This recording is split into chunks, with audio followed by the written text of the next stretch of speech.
Hey friends, I am Venkat Narayana. Welcome to the Great Wise Words of Tataya.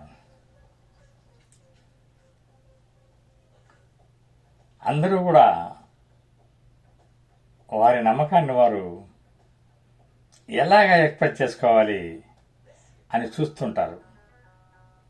చాలామంది ప్రపంచంలో మమ్మల్ని తప్పకుండా ఒక రక్షణ, ఏదో శక్తి ఉంది, మమ్మల్ని కాపాడుతుంది అనుకుంటారు. భగవంతుడు నిజంగా వరం ఇచ్చాడు. అదే మనం చెప్తుంటారు ద సీక్రెట్ బుక్లో అవన్నీ కూడా విపులంగా రాసి ఉన్నాయని.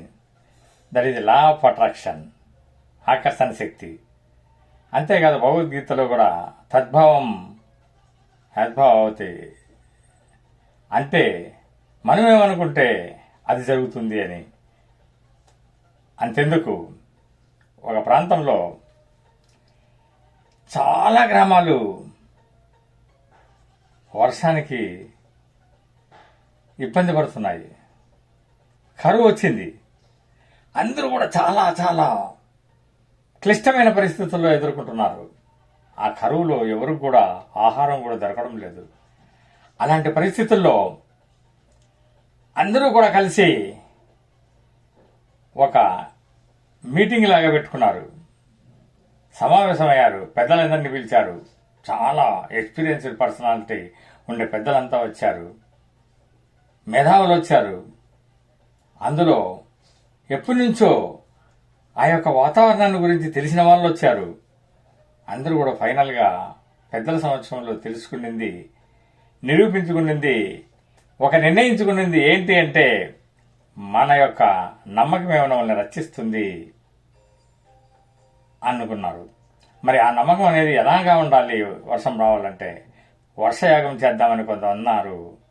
ఇదేదో బాగుంది, మన నమ్మకం కాబట్టి ఖచ్చితంగా ఇది నెరవేరుతుంది, మనం వర్షయాగం చేయిద్దాం అనుకున్నారు. ఒకరోజు ఫైన్ మార్నింగ్ చక్కటి తిథులు, నక్షత్రాలు, శుభదినము అన్నీ చూసుకొని ఒక వర్షయాగం అనేది మొదలుపెట్టారు. అందరూ కూడా వచ్చారు. ఎవరికి తోచినట్లు వాళ్ళు గంధపు చెక్కులు, మరి దానికి యాగానికి కావాల్సిన బట్టలు, పట్టు వస్త్రాలు, కొబ్బరి గిన్నెలు, నెయ్యి, వెన్న అన్నీ కూడా రకరకాలైన పదార్థాలతో వస్తున్నారు. పసుపు, కుంకుమ అన్నీ కూడా తీసుకుని వచ్చారు. మొత్తం యాగం చుట్టూ కూడా పెద్దలు కూర్చున్నారు. వాళ్ళ వెనక పక్క అంతా ప్రజలంతా కూర్చున్నారు. యాగం మొదలైంది. అద్భుతంగా జరుగుతోంది, చక్కగా జరుగుతోంది. కానీ ఇంకా పండు ముసలి వాళ్ళు బయట అరుగుంటే అరుగు మీద కూర్చున్నారు. ఆ టైంలో ఒక 5-6 సంవత్సరాల వయసు ఉన్న ఒక చిన్న బాలుడు ఒక గొడుగు తీసుకుని ఆ రూట్లో వస్తూ ఉన్నాడు. అప్పుడు, ఏరా మనవుడా, ఏంది అలా వస్తున్నావు? అందరూ కూడా యాగానికి కావలసిన వస్తువులన్నీ తీసుకుని వచ్చారు కదా, నువ్వేందిరా ఎంటీ చేతుల్లో, ఖాళీ చేతులతో వస్తున్నావేంటి? యాగానికి ఏమి తీసుకురాలేదా మీ ఇంట్లో నుంచి అన్నాడు. తాతయ్య, మీరంతా పెద్దవాళ్ళు, మీరు నమ్మకంతో యాగానికి ఇది యొక్క యాగం చేయిస్తున్నారు. ఖచ్చితంగా అది యాగం అనేది ఫలిస్తుంది. ఫలించిన తర్వాత విపరీతమైన వర్షం వస్తుంది. వర్షం వచ్చినప్పుడు మరి ఆ వర్షంలో తడిస్తే నేను 5 సంవత్సరాలే కదా, నాకు జలుబు చేస్తుంది కదా, జ్వరం వస్తుంది కదా, దానివల్ల నా ఆరోగ్యం పాడైపోతుంది కదా తాతయ్య, అందుకే నేను గొడుగు పట్టుకొని వస్తున్నాను తాతయ్య అన్నాడు. ఆశ్చర్యపోయినాడు ఆ యొక్క పిల్లవాని తెలివి.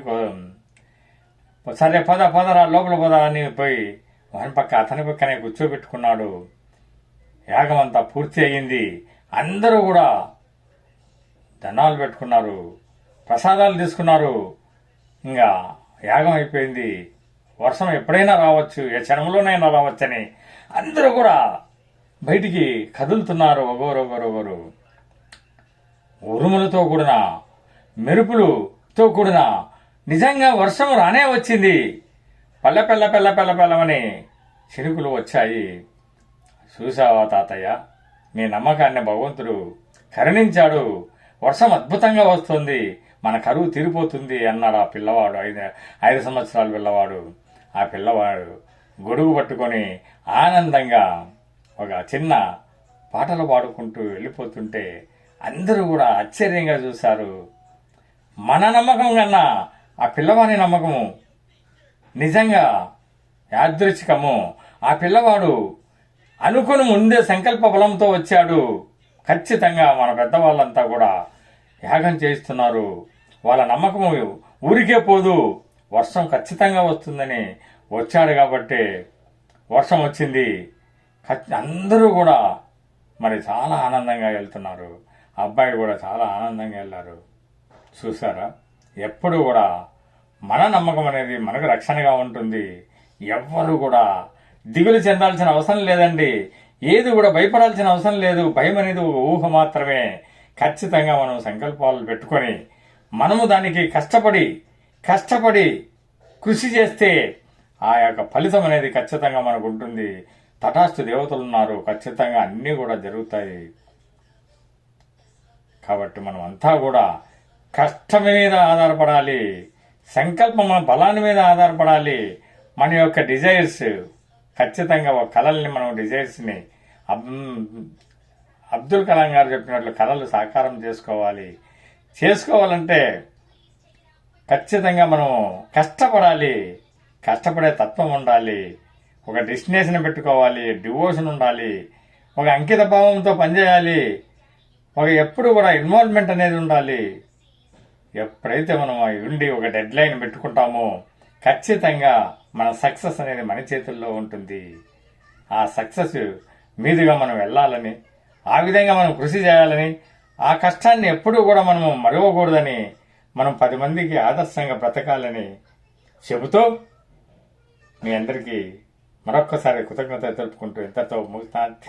Thank you so much.